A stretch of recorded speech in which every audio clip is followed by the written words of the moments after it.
Dear students, welcome to our latest series on geography. We all know the sky can be full of water, but most of the time we cannot witness the water. The drops of water are too small to see. Clouds are visible accumulations of water droplets or solid ice crystals that float in the Earth's troposphere, moving with the wind. From space, clouds are visible as a white blanket surrounding the planet.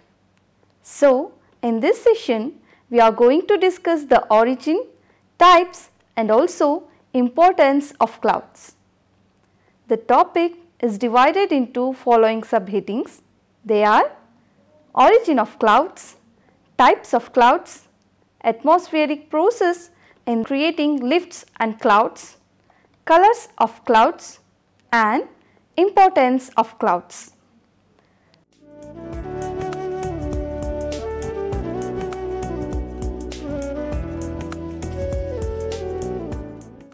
Coming to origin of clouds. The first question arises is, what is a cloud? As defined by the World Meteorological Organization, it is primarily a hydrometeor consisting of a visible aggregate of minute particles of liquid water or ice or both suspended in the free air and usually not touching the Earth's surface. Thus, clouds are the visible sign of ongoing atmospheric processes, and as such, they are a useful diagnostic tool. Clouds are made of tiny drops of water or ice crystals that settle on dust particles in the atmosphere. The droplets are so small, that is, a diameter of about 1/100th of a millimeter, in which each cubic meter of air contains 100 million droplets. Coming to formation of clouds. Clouds form when the invisible water vapor in the air condenses into visible water droplets or ice crystals. There is water around us all the time in the form of tiny gas particles, also known as water vapor. There are some tiny particles floating around in the air, such as salt and dust. These are called as aerosols. The water vapor and the aerosols are constantly bumping into each other. When the air is cooled, some of the water vapor sticks to the aerosols when they collide. This is like condensation. Eventually, bigger water droplets form around the aerosol particles, and these water droplets start sticking together with other droplets, forming clouds. The warmer the air is, the more water vapor it can hold. Clouds are usually produced through condensation. As the air rises, it will cool, and reduced temperature of the air decreases its ability to hold water vapor, so that condensation occurs. The height at which dew point is reached and clouds are formed, that point is called as condensation level. Next is required elements for cloud formation. Clouds consist of many tiny droplets resulting from the condensation of water vapor into liquid water or ice. They form when the air is cooled to its dew point. This is considered its condensation or saturation point. The first requirement for cloud formation is moisture. This moisture is constantly recycled through the Earth's atmosphere system by means of the hydrologic cycle. Moisture in this cycle exists normally in the three states of water, that is, solid, liquid and vapor. The primary way to cool the atmosphere is through upward vertical motion or lifting of air. Thus, the second requirement for cloud formation is a source of lift through the following processes. They are fronts associated with low pressure systems, orographic or mountain barriers, convection and convergence. While vertical motion is the primary method of cooling that leads to cloud formation, there are two other atmospheric cooling processes. These processes are advection and radiation, and they can lead to cooling of the lower layers of the atmosphere. Advection refers to the horizontal movement of air or moisture across the Earth's surface. For example, if mild moist air moves over a snowpack or other cold surface, the air may be cooled to its saturation point from below. This may lead to fog formation.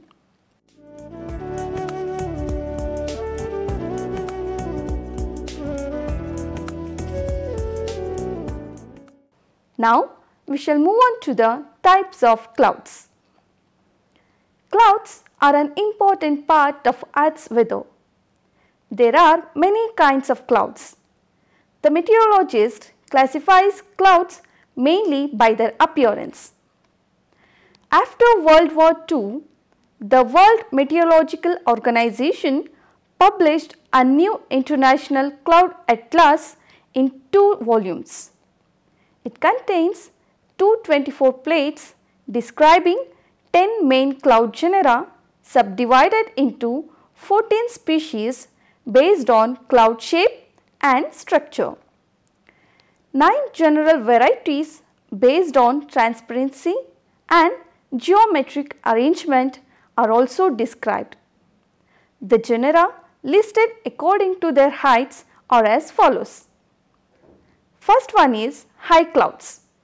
These clouds are high up in the sky, mean heights from 5 to 13 km or 3 to 8 miles.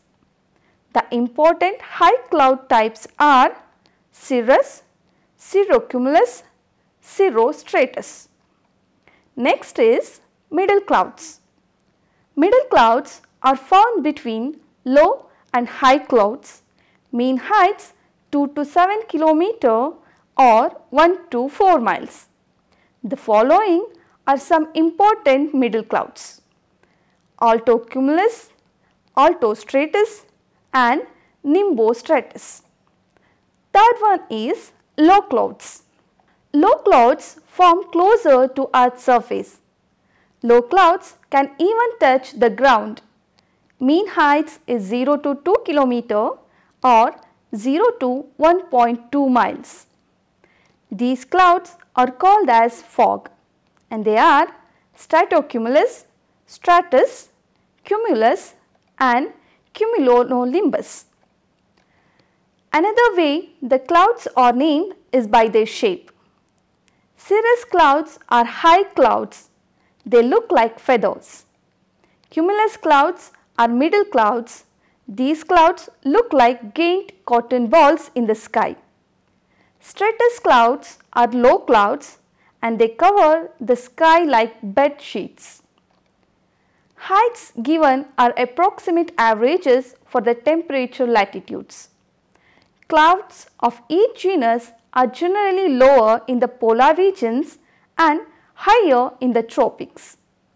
4 principal classes are recognized when clouds are classified according to the kind of air motions that produce them. First one, layer clouds formed by the widespread regular ascent of air. Next is layer clouds formed by widespread irregular stirring or turbulence. Next is cumuliform clouds formed by penetrative convection, and orographic clouds formed by the ascent of air over hills and mountains. So, what are the causes for cloud formation? There are 5 factors which can lead to air rising, cooling and clouds formation. First one is surface heating. This happens when the ground is heated by the sun, which heats the air in contact with it, causing it to rise. The rising columns are often called thermals. Surface heating tends to produce cumulus clouds. Second one is topography forcing. The topography or shape and features of the area can cause clouds to be formed. When air is forced to rise over barriers of mountains or hills, it cools as it rises. Layered clouds are often produced by this way. Third one is frontal. Clouds are formed when a mass of warm air rises up over a mass of cold, dense air over large areas along fronts. A front is the boundary between warm, moist air and cooler, drier air. Fourth one is convergence. Streams of air flowing from different directions are forced to rise where they flow together or converge. This can cause cumulus cloud and showery conditions. Last one is turbulence. A sudden change in wind speed with highest creating turbulent dynamics in the air. The range of ways in which clouds can be formed and the variable nature of the atmosphere results in an enormous varieties of shapes, sizes and textures of clouds.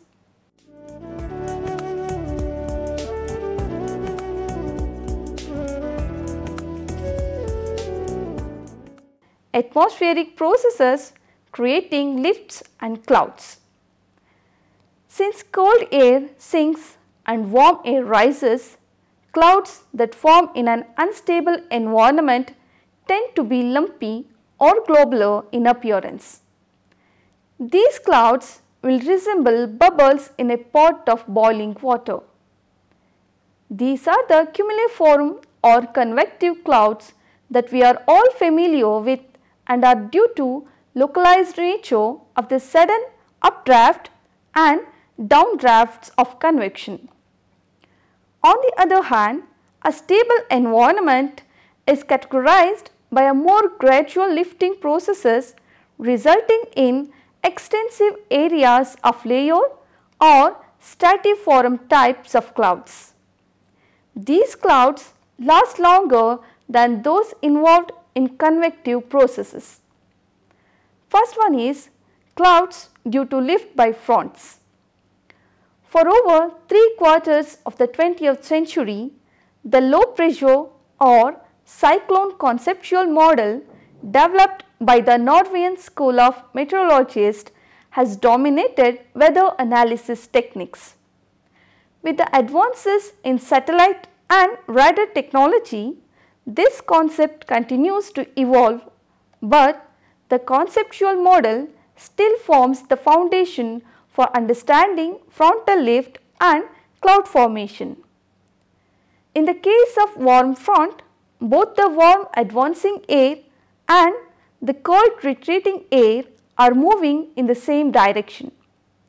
As warm air glides up and over cold surface air, the clouds tend to be layered. In contrast, cold fronts cause more abrupt lifting with more intense localized vertical motion as the cold and warm air masses collide. This generally results in cumuliform clouds with showery conditions as the cold air undercuts and forces the warm air up. Next is orographic lift clouds. Airflow perpendicular to a range of hills or mountains is forced to rise up and over the mountains. As the air rises on the windward side of the mountain range, it cools and may eventually reach its saturation point with clouds forming. The reverse is true as the air descends down the leeward side of the mountains. This subsiding air is warmed through compression. Subsiding warming air can hold more moisture before reaching saturation. As a result, clouds tend to break up to the lee of mountains. This process frequently happens during a winter snowstorm with heavy snow along the windward side and lesser amounts to the lee of the mountains. It is referred to as the umbrella or shadowing effects of mountains. Coming to lift due to convection. We are all familiar with the white cotton ball types of clouds on a warm summer afternoon. This is the process of convection. The Earth's atmosphere is transparent to incoming solar radiation. Once this radiation hits the ground, it will convert to heat energy. As the ground warms, the air in the contact with the ground is also warmed through conduction. As the air is warmed, it becomes less dense, thus it rises. However, as air rises, it cools, with clouds ultimately forming over the updraft. The spacing of these up and down drafts results in the observed distribution of cumulus clouds. On the edges of the clouds, cool air sinks to replace the warm air rising, thereby completing the convection cell. Next is convergence and lift. Another source of lift, which is really a combination of the above process, is convergence. When air is forced to converge or come together, it can only go upward. An example would be the air flowing inward toward the center of low pressure, which is forced to rise.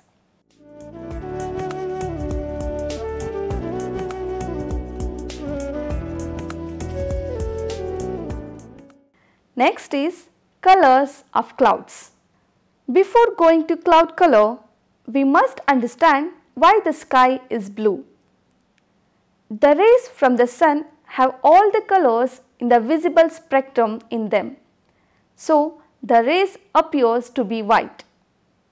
This white sunlight passes through the Earth's atmosphere, and the tiny airborne molecules such as nitrogen particles scatter the light from the blue part of the color spectrum.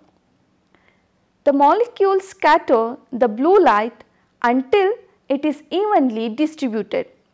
The other colors in the spectrum reach the Earth's surface with no interference, so their color is not distributed throughout the sky. Therefore, the sky appears to be blue.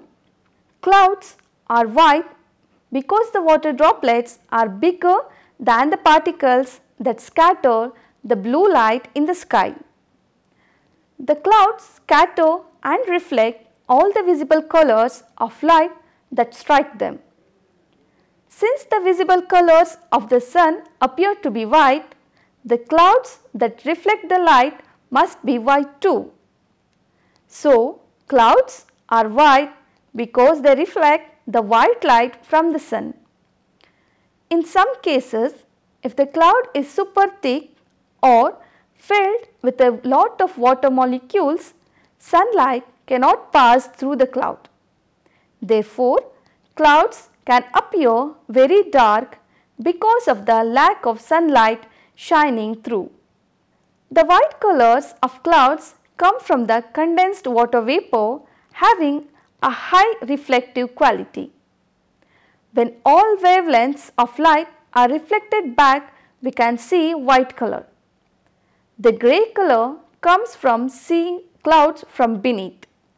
White clouds are white if we notice on sunny days. This is because we can see the sunlight directly hitting them and see that light almost completely reflected back. On cloudy days, most sunlight is blocked by the translucent and refractive quality of cloud cover. This makes clouds appear darker in cooler as part of the light has been uniformly absorbed. The color of a cloud also depends on the color of light that illuminates it. When sunlight passes through thick layer of atmosphere and dust particles at sunset, blue color is scattered by Rayleigh scattering and only red to orange color remains. The clouds reflect these unscattered red-orange rays and appear in that color. The effect is much like shining a red spotlight on a white sheet. Since the earth is spherical, the clouds at different heights turn red at different time when the sun across the horizon. Just before the sunset, the color of low clouds will turn red first. Shortly after the sunset, the high clouds would be gradually stained in deep red and become apparent under the darkened background. A viewer on the ground can distinguish the clouds at different heights according to the relative timing of their color change during sunset. Clouds at night are visible only when there is a source of light. Thin clouds will generally appear white under the white moonlight. For the bottom of dense clouds, the main light source is the light from the ground originated from street lamps and other light sources in cities. Such light shines on the cloud afloat and is scattered by the base of a low cloud, making the low cloud appears yellowish orange or white when observed in urban areas. The phenomenon will be more obvious if the cloud is lower or denser. Finally, clouds have color. Some are white, some are grey, and in special circumstances such as major storms can have weird colors like green or red. This goes back to refraction. Most color that we can see invisible because our eyes perceive how objects absorb or reflect certain wavelengths of light.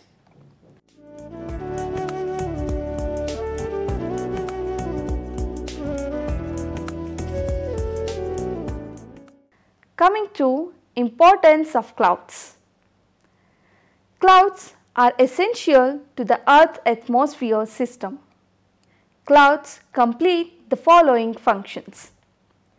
Clouds help to regulate Earth's energy balance by reflecting and scattering solar radiation and by absorbing Earth's infrared energy. They are required for precipitation to occur and hence are an essential part of hydrologic cycle. Clouds indicate what type of atmosphere processes are occurring. Clouds help to redistribute the extra heat from the equator towards the poles. Clouds are important for many reasons. Rain and snow are two of those reasons. At night, clouds reflect heat and keep the ground warmer. During the day, clouds make shade that can keep us cooler. Clouds are an important part of our atmosphere and they have a critical role in controlling the amount of sun's energy that reaches the Earth's surface. Clouds can have a cooling effect on the atmosphere which contracts increases in temperature caused by climate change. Understanding exactly how clouds impact on our climate and ensuring that we can accurately model the current role and extent of clouds is critical to determine how any changes in climate will affect clouds and how clouds will affect climate in the future.